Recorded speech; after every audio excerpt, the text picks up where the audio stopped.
네, 미국의 이란 공습 이후 처음 열린 우리 증시에서 코스피가 한때 5% 넘게 급락하며 6,000선 아래로 밀리기도 했습니다. 급격한 하락세에 프로그램 매도 호가의 효력이 일시 정지되는 매도 사이드카가 발동됐죠. 대부분의 종목이 하락 중인데 에너지와 방산 관련주는 전쟁 수혜주로 부각되며 상승하고 있습니다. 박석현 우리은행 WM그룹 부부장과 함께 이란 공습의 증시 영향 알아보겠습니다. 부장님 어서 오세요. 네, 반갑습니다. 안녕하십니까. 네. 자, 미국과 이스라엘의 이란 공습 정말 전격적으로 이루어지면서 글로벌 증시에 큰 충격을 줄 것으로 예상을 했는데 전날 밤 뉴욕 증시가 상승세로 끝나서 뭐 우리 충격도 없나 보다 그렇게 생각을 했습니다. 그런데 시장이 점점 충격을 크게 받네요. 왜 우리가 지금 이렇게 더 약하게, 더 강하게 하락세가 나올까요? 일단 한국이 어제 하루 쉬었지 않습니까? 네. 저 어제 하루 쉬었을 때 네. 일본 시장이 한 마이너스 1.5% 정도를 기록을 했고요. 니케이 지수를 기준으로. 네. 대만 시장이 1% 이하의 어떤 하락률을 기록을 하면서 네. 당장 그 아시아 시장 충격이 꽤 크지는 않은 걸로 지금 나타났습니다. 네. 중국 시장은 좀 좋았고요. 오. 근데 오늘은 좀 다르죠. 오늘은 일본 시장이 2% 이상, 대만 시장도 2% 이상 하락하면서 예. 이틀 동안의 주가 조정률이 뭐 두 시장 모두 한 4% 정도 넘어섰기 때문에 한국 시장도 이게 이틀 동안의 어떤 그 수치가 누적적으로 좀 작용하고 있다라고 봐야 될 것 같고요. 예. 미국 시장에 비해서 그러면 아시아 시장이 이렇게 약하냐 놓고 봤을 때는 아무래도 위험 선호하고 관련된 문제가 일단 첫 번째인 것 같습니다. 위험순. 네. 위험 선호도가 조금 위축될 수밖에 없기 때문에 위험 선호도. 예, 상대적으로 위험 선호가 좋았을 때 수혜를 받았던 아시아 시장이 지금은 이제 반대적으로 이제 그 좀 부진한 어떤 수익률을 기록하고 있다라고 봐야 될 것 같고요. 예. 다른 하나는 원유 수급의 경로인데 한국하고 지금 일본 시장 하락폭이 좀 크게 지금 나타나고 있는데요. 우리가요? 네. 그렇죠. 예. 미국은 거의 원유를 거의 자급자족하는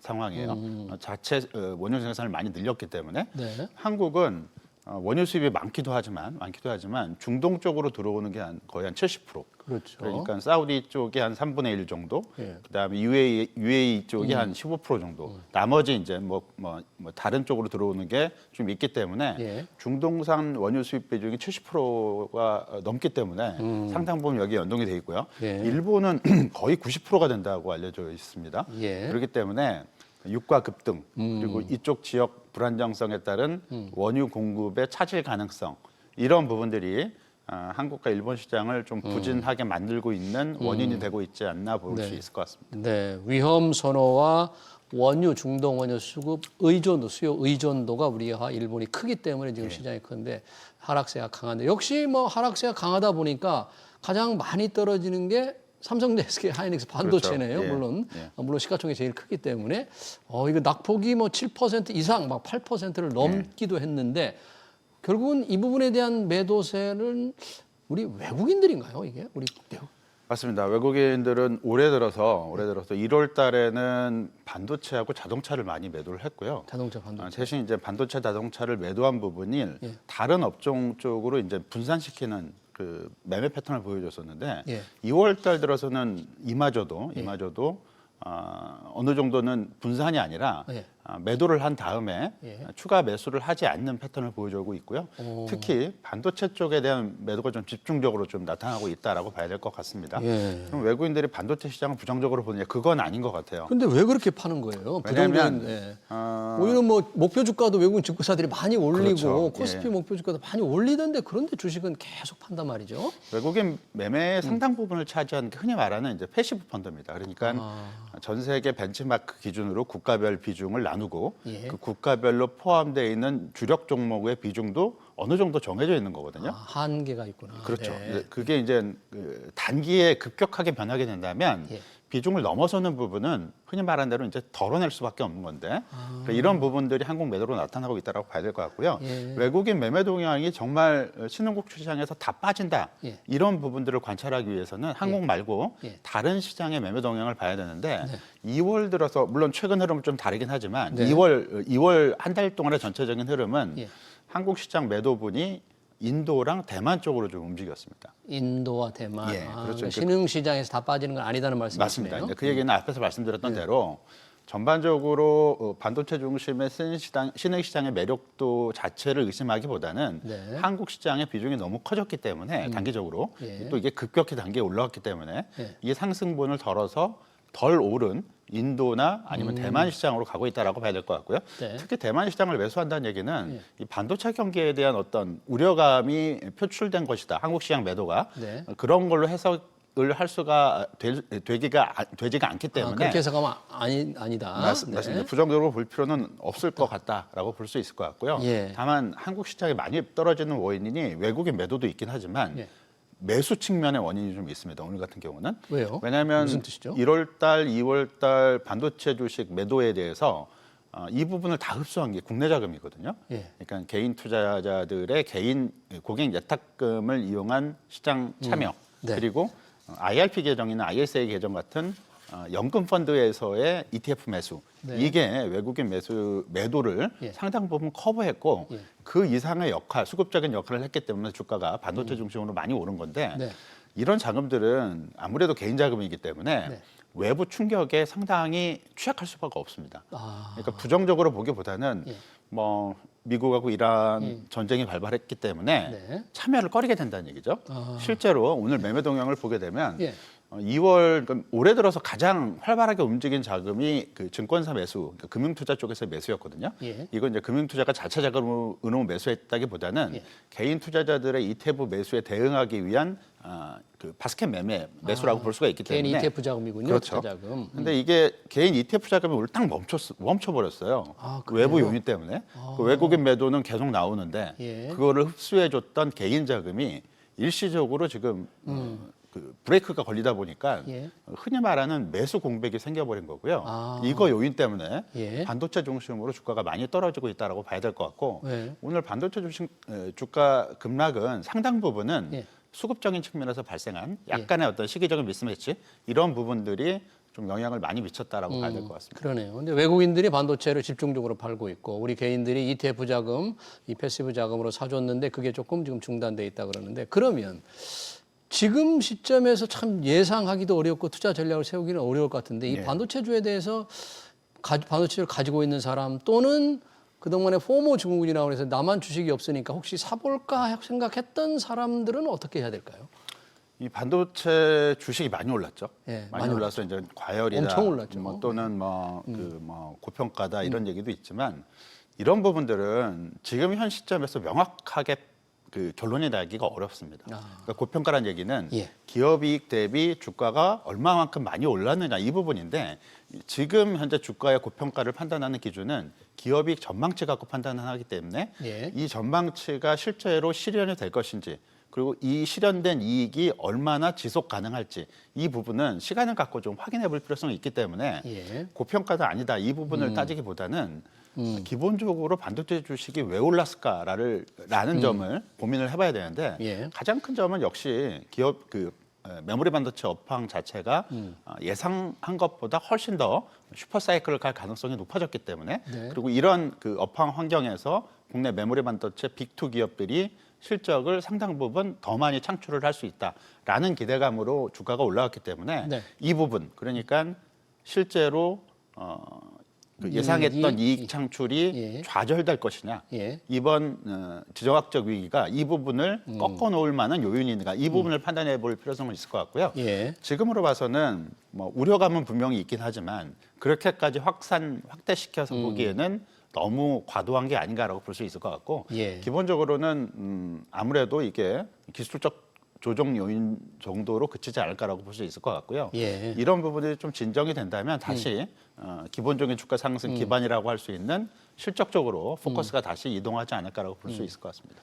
그래도 워낙에 단기 변동이 크기 때문에 조금 지켜보는 전략이 필요하지 않을까 이런 생각도 좀 듭니다. 이런 때가 뭐 소위 말하는 저가 매수 기회다 그래가지고 너무 용감하게 달려들면 좀 곤란하지 않을까 이러죠. 항상 지켜봐야 되는데요.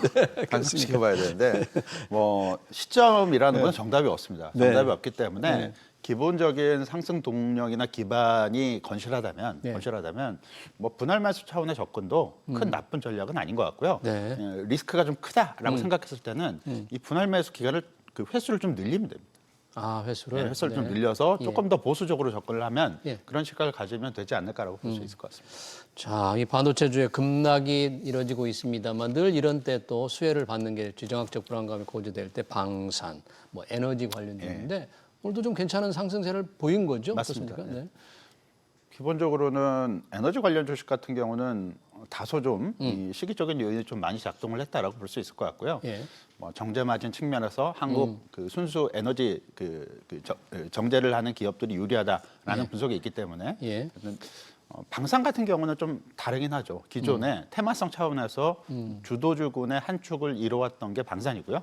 요번에 어떤 지정학적 리스크 이 부분이 다시 한번 어떤 단기적인 모멘텀을 제공한 건데 방산 주식 상승은 일시적인 요인이 아니기 때문에 네. 다소 좀 변동성이 다시 커지고 있는 흐름. 예. 그리고 이제 뭐 이런 지정학적 위기 문제가 좀 진정이 되면 오히려 이게 차익 실현 어떤 요인으로 작동을 할 수 있다고 봐야겠지만 추세적인 측면에서 방산 주식은 예.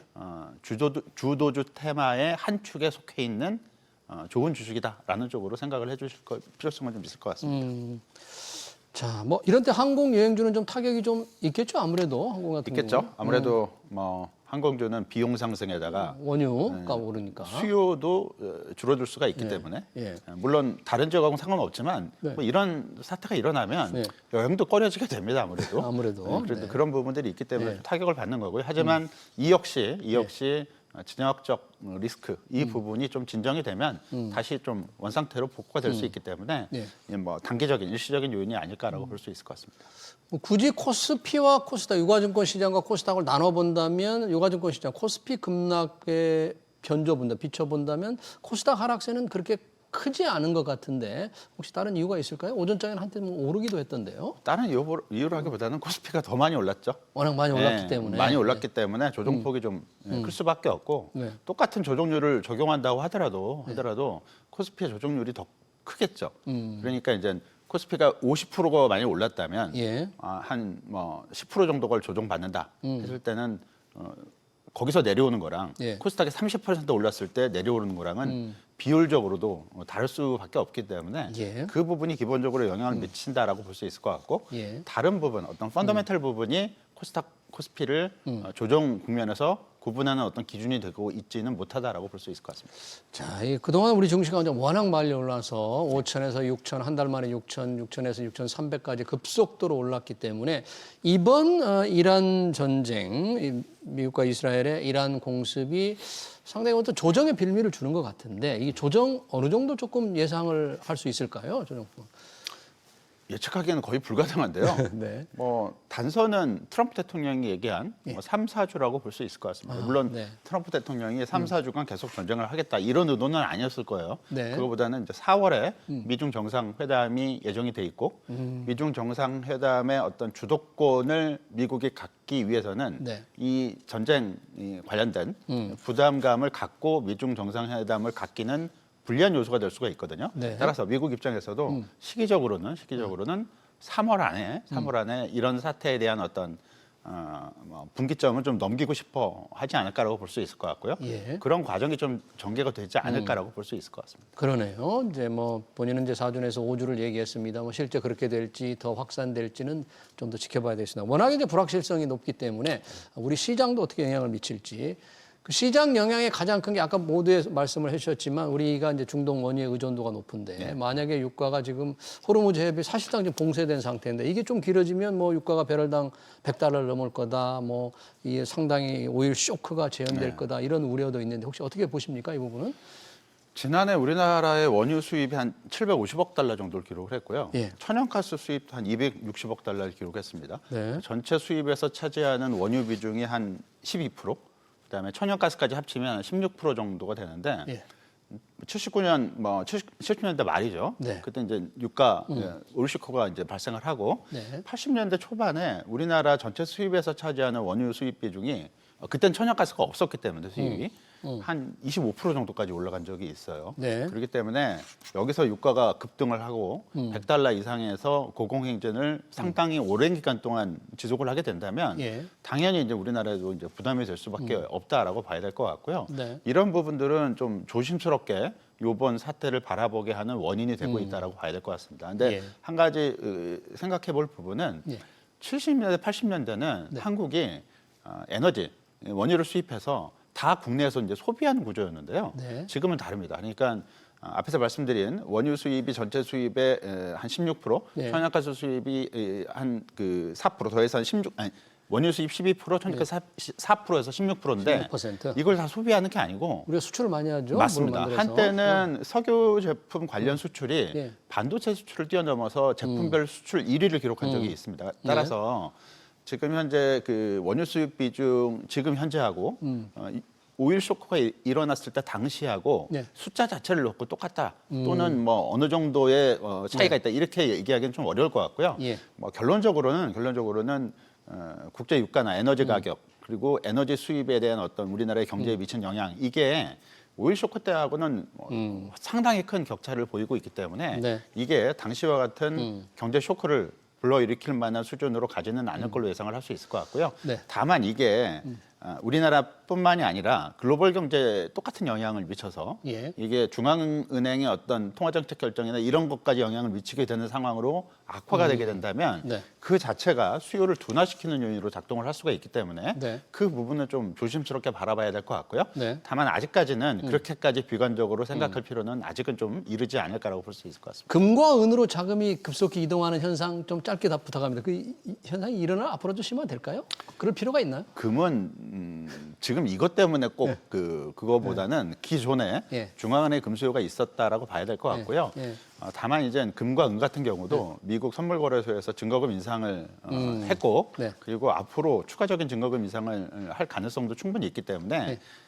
급변동 가능성은 좀 상대적으로 이전보다는 좀 낮지 않을까라고 볼 수 있을 것 같습니다. 알겠습니다. 미국의 이란 공습에 따른 증시 영향 잘 들었습니다. 지금까지 박석현 우리은행 WM그룹 부부장이었습니다.